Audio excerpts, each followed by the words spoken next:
Hello everyone, welcome back to study central. इस video में हम लोग स्टार्ट करने वाले हैं यूनिट 2 का नेक्स्ट लेसन, वो है इंडस्ट्रियल सिकनेस। ये लेसन बहुत ही ज्यादा इंपॉर्टेंट हो जाता है एग्जाम पॉइंट ऑफ व्यू से, क्योंकि इससे ज्यादा मार्क्स आ सकते हैं और ये इजी भी है।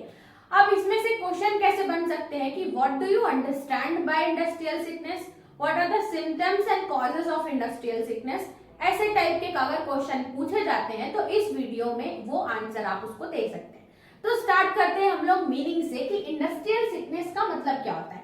अब इंडस्ट्री का मतलब तो हमें सब पता है, हमको पता है कि इंडस्ट्री होती क्या है। एक मैन्युफैक्चरिंग यूनिट या किसी भी सामान को भारी मात्रा में मैन्युफैक्चर करते हैं, बनाते हैं, वो हमारी इंडस्ट्री हो जाती है। इंडस्ट्रियल सिकनेस का अगर मैं मीनिंग बताऊं तो उसका मतलब होता है कि बीमार होना।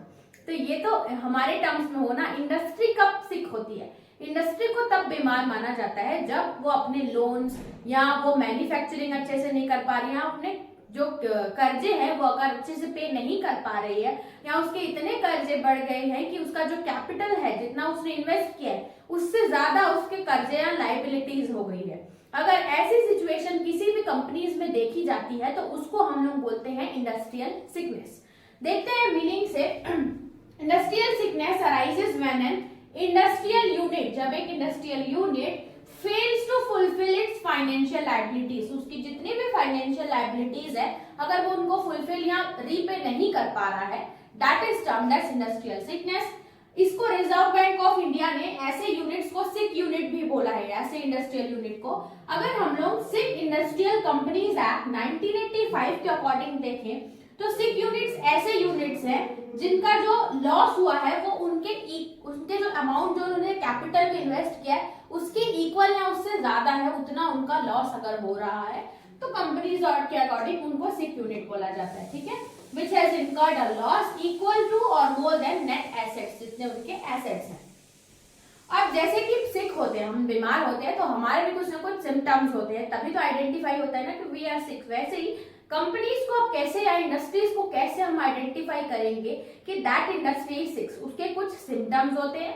पहला हम लोग देखेंगे, अगर उनका जो प्रोडक्शन है और सेल है उसमें कंटिन्यूअसली कमी आते जा रही है या लो होते जा रहा है, जितना पहले वो सेल और प्रोड्यूस करते थे उससे कई ज्यादा उनके सेल और प्रोडक्शन में गिरावट आ गई है, तो हम लोग बोल सकते हैं कि दैट इज गोइंग टुवर्ड्स, या उसको इंडस्ट्रियल सिकनेस बोल सकते हैं। तो continuous reduction in production and sale. Next आता है रिडक्शन इन वर्किंग कैपिटल, जो उनका वर्किंग कैपिटल जो डेली लगता था अगर उसमें रिडक्शन आ रहा है तो ये एक सिम्टम हो सकता है। थर्ड है problems in payment of raw material, जो रॉ मटेरियल हम मैन्युफैक्चर करने के लिए खरीदते हैं, अगर उनका ही अमाउंट पे नहीं कर पा रही है कोई कंपनी, अपने रॉ मटेरियल के ही पैसे नहीं पे कर पा रही है, तो वो भी एक सिम्टम्स है इंडस्ट्रियल सिकनेस का।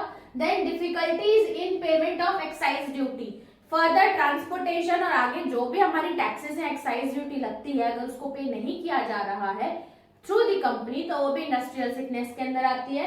फिर difficulties in maintaining stock of raw material, अब उनके पास रॉ मटेरियल का स्टॉक ही नहीं है, तो how they are going to complete the production process, तो ये भी एक इंडस्ट्रियल सिकनेस है। Then lock out strikes and problem arising, अगर उनके एम्प्लॉयज हैं लॉक आउट कर रहे हैं, स्ट्राइक कर रहे हैं, ये सच अगर कॉन्फ्लिक्ट्स अराइज हो रहे हैं इंडस्ट्री में, सो ये एक सिम्टम बन सकता है इंडस्ट्रियल सिकनेस का। तो ये था पूरा पॉइंट, इसको करो आप नोट। इसके बाद हम लोग देखते हैं कि कॉजेज ऑफ इंडस्ट्रियल सिकनेस क्या है। तो चलिए अब देखते हैं causes of industrial sickness. Causes दो कैटेगरीज में डिवाइड किए गए हैं कि क्या कॉज इफेक्ट करता है, क्या कारण होता है इंडस्ट्रियल सेक्टर, इंडस्ट्रियल के सिकनेस होने का। तो दो कैटेगरीज है, पहली है एक्सटर्नल, उसके बाद आती है इंटरनल। एक्सटर्नल कॉजेज वो कॉजेज होते हैं जो कि विद इन अ कंपनी में नहीं होते हैं, यानी कि उनको कंट्रोल नहीं किया जा सकता कंपनी के थ्रू, वो एक्सटर्नल कॉजेज होते हैं। और इंटरनल कॉजेज ऐसे होते हैं जो कि with in the management of company या इंडस्ट्री के होते हैं, वो उसके कारण इंडस्ट्रियल सिकनेस आती है। तो ये इंटरनल कॉजेज है और ये एक्सटर्नल। सबसे पहले देखेंगे एक्सटर्नल कॉजेज। एक्सटर्नल कॉजेज में हम लोग ये सकते हैं डिक्लाइन इन डिमांड, अगर मार्केट से डिमांड ही नहीं आ रही है तो हमारा जो प्रोड्यूस है वो सेल नहीं होगा, तो how we are going to generate maximum profit, तो प्रॉफिट ही अगर जनरेट नहीं होगा, प्रोड्यूस सेल ही नहीं होगा, तो ये इंडस्ट्रियल सिकनेस लेके आ सकता है। फिर आता है decline in market share. Market share मतलब पहले अगर मैं मार्केट एरिया पूरा कैप्चर करी थी, मेरे ही प्रोडक्ट बहुत सारे परसेंटेज ऑफ लोग या बहुत सारा परसेंटेज ऑफ मार्केट में चल रहा था, लेकिन स्लोली अगर हमारा कंपटीशन मार्केट में इंक्रीज होता है तो हमारी जो प्रोडक्ट की सेलिंग होती है वो कम हो जाती है, मार्केट शेयर भी कम हो जाता है, सो दैट जो प्रॉफिट परसेंटेज हम लेके आते हैं अभी वो कम हो जाता है। तो प्रोडक्शन उतना ही हो रहा है बट सेलिंग नहीं हो रही, तो मार्केट शेयर में कम होना। उसके बाद आता है difficulties in availability of input. Firstly अगर आपको पहले कहीं से रॉ मटेरियल इजिली मिल जा रहे थे तो आपका प्रोडक्शन प्रोसेस अच्छा हो रहा था, लेकिन अब रॉ मटेरियल में अवेल कराने में डिफिकल्टी आ रही है तो प्रोडक्शन प्रोसेस उससे कंप्लीट नहीं होगा, एंड फिर वो एक कॉज बन जाएगा इंडस्ट्रियल सिकनेस का। फिर आता है एक्सेसिव बर्डन ऑफ टैक्स। अगर गवर्नमेंट बहुत सारी टैक्स इम्पोज कर रही है, न्यू टैक्स स्ट्रक्चर लेके आई है जिसका बर्डन पूरा अगर कंपनी पे पड़ रहा है तो एक्सेसिव टैक्स पे करना भी एक हमारा कॉज बन जाता है इंडस्ट्रियल सिकनेस। फिर आता है नेचुरल कैलेमिटीज। अब ये भैया ये तो कंट्रोल, ये एक्सटर्नल कॉजेज है, ये तो कंट्रोल में नहीं है। नेचुरल कैलेमिटीज बहुत सारे हो सकते हैं, फ्लड, अर्थक्वेक, इसके कारण भी डिमांड नहीं आती है और बहुत सारे डेब्ट्स क्रिएट हो जाते हैं जो पे नहीं कर पाते, तो ये इंडस्ट्रियल सिकनेस। फिर आता है एक्सेसिव कंट्रोल। अगर गवर्नमेंट एक्सेसिव कंट्रोल कर रही है या रिस्ट्रिक्शंस कर रही है इंडस्ट्री के ऑपरेशन पे, तो एक्सेसिव कंट्रोल के कारण फ्रीली कंपनी या इंडस्ट्री ऑपरेट नहीं कर पा रही है, तो अगर फ्री ऑपरेशन या स्मूथ ऑपरेशन उसमें नहीं होंगे तो हो सकता है कि इंडस्ट्रियल सिकनेस अराइज हो सकती है। तो ये थे हमारे पूरे एक्सटर्नल कॉजेज। इसमें से जो आपको इजी लगता है वो आप रिमेम्बर कर सकते हैं, मैक्सिमम 5 से 6 पॉइंट आपको पढ़ना ही है। उसके बाद नेक्स्ट आते हैं इंटरनल कॉजेज। इंटरनल कॉजेज का आप मेन हेडिंग में ना लिख के अगर लाइन वाइज लिख सकते हैं तो भी ठीक है, क्योंकि इसमें मेन हेडिंग पॉइंट नहीं दिया है, सिंपल एक्सप्लेन करना।